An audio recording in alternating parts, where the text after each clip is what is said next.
বেগম খালেদা জিয়ার মৃত লাশ নিয়ে নাটক চলছে, এখনো গোপন আছে মৃত্যুর সংবাদ। মৃত্যু ব্যক্তিকে কৃত্রিমভাবে এই বড় হসপিটালের বেডে রেখে বিএনপির মতো শক্তিশালী দলের কর্মীরা নাটক শুরু করেছে। এদিকে আজ রাতে বেগম খালেদা জিয়া নিয়ে চাঞ্চল্যকর তথ্য প্রকাশ হয়। উনাকে নিয়ে নাটক চলছে সারা দেশে। ডক্টর ইউনূস, মির্জা ফখরুল সবাই গ্রেপ্তার হচ্ছেন এই বিষয় নিয়ে। ডক্টর মোহাম্মদ ইউনূস এবং তার সরকার সম্মানের সাথে বিদায় নিতে পারবে কিনা আমার যথেষ্ট সন্দেহ হয়, কারণ আজকে প্রথম আলো একটা বিভিন্ন বিষয়ে জরিপ চালিয়েছে, তাতে মৌলিক বিষয়ে জীবন মৃত্যুর সন্ধিক্ষণে রয়েছেন বেগম খালেদা জিয়া। চিকিৎসকদের ব্যস্ততা আর অনিশ্চয়তায় ভরা এই সময়েও সার্বক্ষণিক হাসপাতালে যে শান্ত মুখটি নিঃশব্দে পাশে রয়েছে তিনি প্রয়াত আরাফাত রহমান কোকর স্ত্রী সৈয়দা শর্মিলা রহমান সিথি। ইন্না লিল্লাহ। দর্শক, কিছুক্ষণ আগেই মারা গিয়েছে খালেদা জিয়া। তাকে নিয়ে যাওয়া হচ্ছে গাড়িতে করে। আমরা আগামীকাল রাষ্ট্রীয়ভাবে শোক দিবস ঘোষণা করা হয়েছে, পতাকা অর্ধনমিত থাকবে এবং আমাদের প্রধান উপদেষ্টা বারবার ফোন করে খবর নিচ্ছেন। বেগম খালেদা জিয়া রাজধানীর এভারকেয়ার হাসপাতালে অবশেষে জানা গেল আসল সত্য, যার কারণে দেশে ফিরতে পারছেন না তারেক রহমান। মা মরে যাচ্ছে, ধরে নিলাম আমরা মরে যাচ্ছে তর্কের খাতিরে, মরে গেলেও ধরলাম যে মরে নাই, তারপরও তাকে আসার পারমিশনটা দিচ্ছে না। তিনি ভাবতে পারেন টাকজিয়ার মতো একটা মানুষ যে 17 বছর ধরে কন্টেন্ট ক্রিয়েট করে যাচ্ছে যে আমাকে দেশে ফিরতে দেয় না সরকার, তারেক রহমানকে দেশে আসতে দিচ্ছে না সরকার। অন্যদিকে বেগম খালেদা জিয়ার মৃত্যু নিয়ে সারা দেশে নাটক চলছে। দর্শক শ্রোতা, গত কিছুদিন যাবৎ বেগম খালেদা জিয়া হসপিটালে আছেন। এখন সাধারণ মানুষরা সরাসরি ডক্টর ইউনূসকে দোষারোপ করতেছে। ডক্টর ইউনূস ক্ষমতায় থাকাকালীন কেন বেগম খালেদা জিয়ার এই বিষয়টি সবার সামনে স্পষ্ট করা হচ্ছে না? গত কিছুদিন ধরে দেখছেন যে তাকে লন্ডন নিয়ে যাওয়ার কথা হচ্ছে, কিন্তু লন্ডন নেওয়া হচ্ছে না। বিভিন্ন দেশ এয়ার অ্যাম্বুলেন্স দেওয়ার জন্য তারা রাজি হয়েছিল, কিন্তু তারা শেষ পর্যন্ত অ্যাম্বুলেন্সটাও দেয়নি। আপনারা সম্পূর্ণ ভিডিও দেখবেন। বেগম খালেদা জিয়ার সর্বশেষ পরিস্থিতি এই একটি ভিডিওতে দেখতে পারবেন এবং ডক্টর ইউনূসের উপর যে আজকে প্রভাব পড়ে, কঠিন একটি প্রভাব, সেইটাও দেখতে পারবেন। রাজধানীর এভারকেয়ার হাসপাতালে জীবন মৃত্যুর সন্ধিক্ষণে রয়েছেন বেগম খালেদা জিয়া। চিকিৎসকদের ব্যস্ততা আর অনিশ্চয়তায় ভরা এই সময়েও সার্বক্ষণিক হাসপাতালে যে শান্ত মুখটি নিঃশব্দে পাশে রয়েছে তিনি প্রয়াত আরাফাত রহমান কোকর স্ত্রী সৈয়দা শর্মিলা রহমান সিথি। কখনো চুপচাপ বসে থাকা, কখনো নির্ঘুম রাত জেগে থাকা, আবার কখনো ডাক্তারদের প্রতিটি কথা গভীর মনোযোগ দিয়ে শোনা। এসব মুহূর্ত মনে করিয়ে দেয় সম্পর্কের আসল ভাষায় হচ্ছে ত্যাগ। দীর্ঘ এক যুগেরও বেশি সময় ধরে শোক, দূরত্ব আর নানা কঠিন সময়ের মাঝেও সিথির এভাবে এগিয়ে আসা যেন এক অদৃশ্য ভরসার হাত হয়ে থেকেছে বেগম জিয়ার জন্য। এরই মাঝে জানা যাচ্ছে আল্লাহ না করো খালেদা জিয়া মারা গেলে তার নামে বরাদ্দ 3টি আসনের যে কোনো একটি আসন থেকে মনোনয়ন পেতে পারেন শর্মিলা রহমান। বলে রাখা ভালো, ধীরে ধীরে সেরে উঠছেন বিএনপি চেয়ারপারসন ও সাবেক প্রধানমন্ত্রী খালেদা জিয়া। তার শারীরিক অবস্থার ক্রমোন্নতি হচ্ছে। গতকাল রোববার তার সিটি স্ক্যান সহ কিছু পরীক্ষা করা হয়েছে, যেগুলো রিপোর্ট ভালো এসেছে। এমন অবস্থায় খালেদা জিয়া চিকিৎসায় গঠিত মেডিকেল বোর্ড চিন্তা করছে বিদেশ না নিয়ে দেশেই খালেদা জিয়াকে সারিয়ে তুলতে। তাছাড়া দেশে চিকিৎসা ব্যবস্থার প্রতি খালেদা জিয়ার যথেষ্ট আস্থা রয়েছে, যদিও মেডিকেল বোর্ড এখনও সিদ্ধান্ত চূড়ান্ত করেনি। গতকাল রাতে বোর্ডের একজন চিকিৎসক ও বিএনপির দায়িত্বশীল দুজন নেতা এসব কথা জানান। ওই চিকিৎসক বলেন, আগের চেয়ে ম্যাডাম সুস্থ আছেন, তিনি দেশের চিকিৎসা ব্যবস্থার প্রতি আস্থাশীল। আমরাও যথাসাধ্য চেষ্টা করছি দেশেই চিকিৎসা দিতে। আমাদের বিশ্বাস তিনি দেশের চিকিৎসায় সেরে উঠবেন। তার অবস্থা এর চেয়ে বেশি ক্রিটিক্যাল ছিল, তখনও সেরে উঠেছিলেন। তিনি আরও জানান, গতকাল খালেদা জিয়ার সিটি স্ক্যান, ইসিজি সহ কয়েকটি টেস্ট করা হয়েছে, সেগুলোর রেজাল্টও ভালো এসেছে।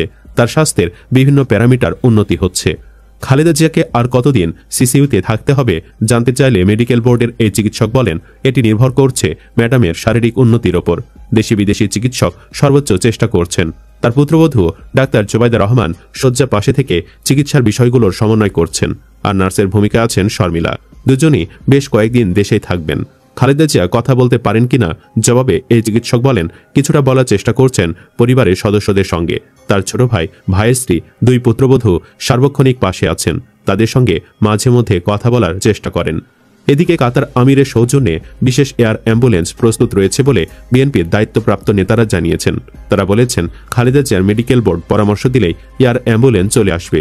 জানতে চাইলে বিএনপি চেয়ারপারসনের উপদেষ্টা ডক্টর এনামুল হক চৌধুরী গতকাল রাতে বলেন, মেডিকেল বোর্ড সিদ্ধান্ত নিলেই তাকে লন্ডনে নেওয়া হবে, আর যখনই বিএনপি চাইবে তখন কাতার সরকার এয়ার অ্যাম্বুলেন্সের ব্যবস্থা করবে। এটা কোনো সমস্যা নয়। এখন আমরা বোর্ডের সিদ্ধান্তের অপেক্ষায়। আমি সকালে ম্যাডামকে সিসিইউতে দেখে এসেছি, তিনি আগের চেয়ে ভালো আছেন, তিনি সাড়া দিচ্ছেন। আশা করি সবার দোয়ায় তিনি ওভারকাম করবেন। তবে সিভিল এভিয়েশন সূত্র জানিয়েছে মঙ্গলবার সকাল 8টায় বিশেষ এয়ার অ্যাম্বুলেন্সটি অবতরণ এবং ওই দিনই রাত 9টায় উড্ডয়নেরও অনুমতি নিয়েছে। অবশেষে জানা গেল আসল সত্য। শেখ হাসিনার ভাগ্নি টিউলিপ সিদ্দিকের কারণে লন্ডন থেকে দেশে ফিরতে পারছেন না তারেক রহমান। এই দাবিটি নিয়ে সাম্প্রতিক দিনগুলোতে রাজনৈতিক অঙ্গন থেকে শুরু করে সামাজিক যোগাযোগ মাধ্যমেও বেশ আলোচনার ঝড় উঠেছে। বিষয়টি ঘিরে নানা ব্যাখ্যা, পাল্টা ব্যাখ্যা এবং গুঞ্জন ছড়িয়ে পড়লেও এখন পর্যন্ত কোনো পক্ষই আনুষ্ঠানিকভাবে স্পষ্ট ব্যাখ্যা দেয়নি। তবে সংশ্লিষ্ট একাধিক সূত্রের বক্তব্য ও চলমান পরিস্থিতি বিশ্লেষণ করলে বোঝা যায় বিষয়টি রাজনৈতিক, কূটনৈতিক ও নিরাপত্তাজনিত বিভিন্ন সমীকরণের উপর নির্ভরশীল, যা সরল কোনো সিদ্ধান্ত নয়। লন্ডনে অবস্থানরত বিএনপির ভারপ্রাপ্ত চেয়ারম্যান তারেক রহমান দীর্ঘদিন ধরে দেশে ফিরে আসবেন কিনা সেই প্রশ্ন সবসময় আলোচিত। বিশেষ করে খালেদা জিয়ার স্বাস্থ্যগত সংকট আরও গভীর হওয়ায় তার পরিবারের সদস্যরা ঢাকায় ফিরতে পারেন এমন সম্ভাবনা নিয়ে দলের নেতাকর্মীরা নিজেরাই প্রত্যাশা তৈরি করেছিলেন। বিভিন্ন গণমাধ্যমে বলা হয়েছিল পরিবারের সিদ্ধান্ত অনুযায়ী যে কোনো সময় তার দেশে ফেরার ঘোষণা আসতে পারে। কিন্তু সময় যত এগিয়েছে ততই দেখা গেছে সিদ্ধান্তটি বহু জটিলতার ভিতর দিয়ে যাচ্ছে। সেই জটিলতার একটি অংশ হিসেবে উঠে এসেছে ব্রিটিশ সংসদ সদস্য টিউলিপ সিদ্দিকের নাম, যিনি শেখ হাসিনার আত্মীয় হওয়ায় পরিস্থিতি নিয়ে বাড়তি রাজনৈতিক ব্যাখ্যা জন্ম দিয়েছে। ব্রিটেনের রাজনৈতিকভাবে সক্রিয় ব্যক্তি হিসেবে টিউলিপ সিদ্দিক অভিবাসন, মানবাধিকার ও বিভিন্ন দক্ষিণ এশীয় ইস্যুতে নিয়মিত অবস্থান তুলে ধরেন। তার অবস্থানকে কেন্দ্র করে সামাজিক যোগাযোগ মাধ্যমে গুঞ্জন ছড়িয়েছে যে তিনি নাকি তারেক রহমানের দেশে ফেরার প্রক্রিয়ায় প্রভাব রাখছেন। তবে এসব দাবি যাচাইযোগ্য তথ্যের ভিত্তিতে দাঁড়ায় কিনা তা নিয়ে সংশ্লিষ্ট মহলে বিতর্ক আছে। অনেকে মনে করেন লন্ডনে অবস্থানরত যে কোনো দক্ষিণ এশীয় রাজনৈতিক ব্যক্তিত্বের ক্ষেত্রে ব্রিটিশ কর্তৃপক্ষ নিরাপত্তা, আইনগত ব্যবস্থা এবং আন্তর্জাতিক সম্পর্ক বিবেচনায় রাখে, ফলে কারো ব্যক্তিগত প্রভাব নয় বরং সরকারি নীতি সবচেয়ে বড় ভূমিকা রাখে। তারেক রহমান বর্তমানে যুক্তরাজ্যের রাজনৈতিক আশ্রয়ে আছেন, এই তথ্য বহুদিন ধরেই পরিচিত। এ অবস্থায় তার হঠাৎ দেশ ত্যাগ, বিশেষ করে একটি রাজনৈতিকভাবে উত্তেজনাপূর্ণ সময়ে বাংলাদেশে ফিরে আসা স্বাভাবিকভাবেই ব্রিটিশ প্রশাসনের নজরে আসে। আন্তর্জাতিক মানবাধিকার, আইনি জটিলতা, সম্ভাব্য নিরাপত্তা ঝুঁকি এবং ফেরার পর তার বিরুদ্ধে থাকা মামলাগুলোর বিচারিক অবস্থান, এসবই যুক্তরাজ্যের সিদ্ধান্তের প্রভাব ফেলতে পারে। ফলে যে কোনো ধরনের যাত্রা বা অনুমোদন একটি দীর্ঘ প্রশাসনিক প্রক্রিয়ার ভিতর দিয়ে যেতে হয়। অন্যদিকে বিএনপির কিছু নেতার বক্তব্য অনুযায়ী খালেদা জিয়ার চিকিৎসা পরিস্থিতি আরও জটিল হওয়ায় তার সন্তানদের পাশে থাকার প্রয়োজনীয়তা তৈরি হয়েছে। কিন্তু দেশে ফেরা মানে শুধু পারিবারিক সিদ্ধান্ত নয়, বরং রাজনৈতিক পরিস্থিতিও তার সঙ্গে সরাসরি জড়িত। দেশে ফেরা মাত্রই তাকে গ্রেফতারের সম্ভাবনার কথাও দলীয় নেতারা নিজেরাই প্রকাশ করেছেন বহুবার। এমন বাস্তবতায় তারেক রহমানের দেশে ফেরার সিদ্ধান্ত শুধু পারিবারিক আবেগের উপর নির্ভর করে না, বরং কূটনৈতিক সমন্বয় এবং আইনগত নিশ্চয়তাও এখানে গুরুত্বপূর্ণ বিষয়।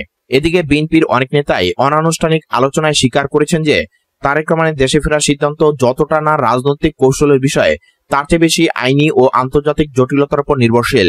তার বিরুদ্ধে বাংলাদেশের আদালতে থাকা মামলাগুলোর রায়, গ্রেফতারি পরোয়ানা এবং দেশের বর্তমান রাজনৈতিক পরিস্থিতি সব মিলিয়ে দ্রুত দেশে ফেরা বাস্তবসম্মত কিনা তা নিয়ে সংশয় রয়েছে। পরিবার থেকেও এখনো কোনো অফিসিয়াল ঘোষণা আসেনি। সব মিলিয়ে শেখ হাসিনার ভাগ্নি টিউলিপ সিদ্দিকের কারণে তারেক রহমান দেশে ফিরতে পারছেন না, এই দাবি রাজনৈতিক আলোচনায় থাকলেও নিশ্চিত তথ্য হিসেবে সেটি প্রতিষ্ঠিত হয়নি। বরং তার দেশে ফেরা না ফেরা নির্ভর করছে আন্তর্জাতিক আইনি প্রক্রিয়া, যুক্তরাজ্যের প্রশাসনিক সিদ্ধান্ত, বাংলাদেশের চলমান রাজনৈতিক পরিস্থিতি এবং পরিবারের নিজের সিদ্ধান্তের উপর। তাই পুরো বিষয়টি এখনো পর্যবেক্ষণের মধ্যে আছে এবং চূড়ান্ত সিদ্ধান্ত আসার আগে নিশ্চিতভাবে কিছু বলার সুযোগ। বেগম খালেদা জিয়ার বিষয়ে সর্বশেষ খবর হচ্ছে এয়ার অ্যাম্বুলেন্স আসছে মঙ্গলবার। এটি হচ্ছে খবর, যেখানে একটা বিরাট সংশয় যে বেগম খালেদা জিয়া তিনি এয়ার অ্যাম্বুলেন্সে যাওয়ার মতন তার শারীরিক কন্ডিশন আছে কিনা। অনেকেই বলছিলেন যে নেই। তো এর মধ্যেই যখন নাকি আন্তর্জাতিক বিমানবন্দরে মোটামুটি ক্লিয়ার করা হয়েছে, ভিভিআইপি ফ্লাইট হিসাবে এটাকে গণ্য করা হচ্ছে, সেই হিসাবে মঙ্গলবার সকালে আসবে এবং এটা ওই দিন রাত 9টায় ইচ্ছা করলে যাইতে পারবে। এটা হচ্ছে শাহজালাল আন্তর্জাতিক বিমানবন্দরের নির্বাহী পরিচালক group captain SM Ragib Samad বলছেন, এয়ার অ্যাম্বুলেন্সটি জার্মান ভিত্তিক এয়ারলাইন্স FAI এভিয়েশন গ্রুপের এয়ার অ্যাম্বুলেন্সটি আগামীকাল সকাল 8:20 শাহজালাল বিমানবন্দরে নামবে এবং সেদিন রাত 9টায় ত্যাগ করতে পারবে। তবে খালেদা জিয়া লন্ডনে যেতে পারবেন কিনা সেটি পুরোপুরি এখনো নির্ভর করছে তার শারীরিক অবস্থার উপর। কালকে সিটি স্ক্যান করা হয়েছে, সেটি স্বাভাবিক হিসেবে আসছে। আর একটা সূত্র বলেছে যে তিনি তার নিকটজনদের সঙ্গে অল্প মাত্রায় কথাবার্তা বলতে পারছেন। তবে এই পুরোটা আসলে মানে তার মেডিকেল বোর্ডের বাইরে আসলে এই জল্পনা কল্পনাটা অর্থহীন। মেডিকেল বোর্ডই বুঝতে পারবেন যে আসলে শেষ পর্যন্ত ওনাকে নেওয়ার মতন অবস্থায় আছে কিনা। চেয়ারপারসন উপদেষ্টা ডক্টর এনামুল হক চৌধুরী বলেছেন, মেডিকেল বোর্ড সিদ্ধান্ত নিলেই তাকে লন্ডন নেওয়া হবে। যখনই বিএনপি চাইবে তখন কাতার সরকার এয়ার অ্যাম্বুলেন্সের ব্যবস্থা করবে, এটা কোনো সমস্যা নয়। তিনি বলছেন, আমরা বোর্ডের সিদ্ধান্তের অপেক্ষায়। আমি সকালে তাকে সিসিইউতে দেখে এসেছি, তিনি আগের চেয়ে ভালো আছেন, সাড়া দিচ্ছেন। বোর্ড সিদ্ধান্ত নিলে উন্নত চিকিৎসার জন্য লন্ডনে নেওয়া হবে। লন্ডনে কোন হাসপাতালে চিকিৎসা দেওয়া হবে তা পরে ঠিক করা হবে। আসলে পরে ঠিক করা না, এগুলো ঠিক করাই আছে, কিন্তু এখনো কেন জানি ব্যক্তিগতভাবে আমার যথেষ্ট হয় যে তিনি যাওয়ার মতন অবস্থায় আছে কিনা, আরেকটু ওয়েট করে তার যে চিকিৎসা নেওয়া। যদি ভেন্টিলেশনে না যায় তাহলে বোঝা যাবে যে তিনি হয়তো যাওয়ার মতন উপযোগী হয়েছেন, কিন্তু ভেন্টিলেশনে যদি উনি ঢুকে যান তাহলে সেটা মানে এই অবস্থায় হয়তো নেওয়া সম্ভব না। এটা আমি যতটুকু বুঝি আর কি।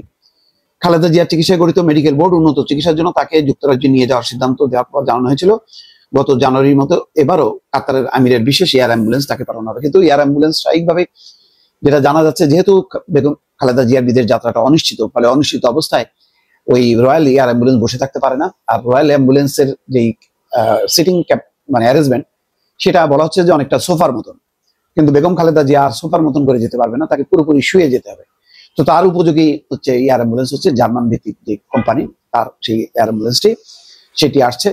এবং এটা নিশ্চিতভাবে যদি মঙ্গলবার রাত 9টায় এটা রওনা হয়, তাহলে তার সাথে ডাক্তার জুবাইদা রহমান যাবেন। ডাক্তার জুবাইদা রহমান কিন্তু সকাল বিকাল দুই বেলায় আসা যাওয়া করছেন এবং প্রতি মুহূর্তে খোঁজখবর রাখছেন যে পরিস্থিতিটা কেমন। তারপর নির্ভর করবে যে তিনি তার শাশুড়িকে নিয়ে যেতে পারবেন কিনা। এয়ার অ্যাম্বুলেন্স ফ্লাইটটিকে ভিভিআইপি উল্লেখ করে শিডিউল অনুমোদন করেছে পররাষ্ট্র মন্ত্রণালয়। ইতিমধ্যে ফ্লাইট অবতরণের ক্লিয়ারেন্সও দিয়েছে শাহজালাল বিমান কর্তৃপক্ষ। তার মানে শাহজালাল কর্তৃপক্ষ রেডি, এয়ার অ্যাম্বুলেন্সও রেডি। এখন হচ্ছে বেগম খালেদা জিয়ার উপর নির্ভর করছে পুরোপুরি তার শারীরিক কন্ডিশনের উপর। মা মরে যাচ্ছে, ধরে নিলাম আমরা মরে যাচ্ছে তর্কের খাতিরে, মরে গেলেও ধরলাম যে মরে নাই, ঠিক না?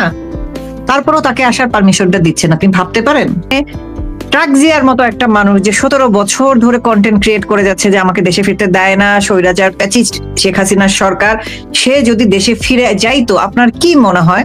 যতই বিএনপির লোকজন চাপাবাজি করুক, যত প্রোটেস্টই করুক, কথা তো একটাই, ভাইয়া তো 16 মাসে দেশে ফিরতে পারলো না। এতদিন নয় শেখ হাসিনার নাম বেচতো যে শেখ হাসিনা আমাকে দেশে ফিরতে দেয় না, এখন তার কোন আব্বাই আটকায় রাখছে, নুনুসের পায়ে ধরেও তো ফিরতে পারতেছে না।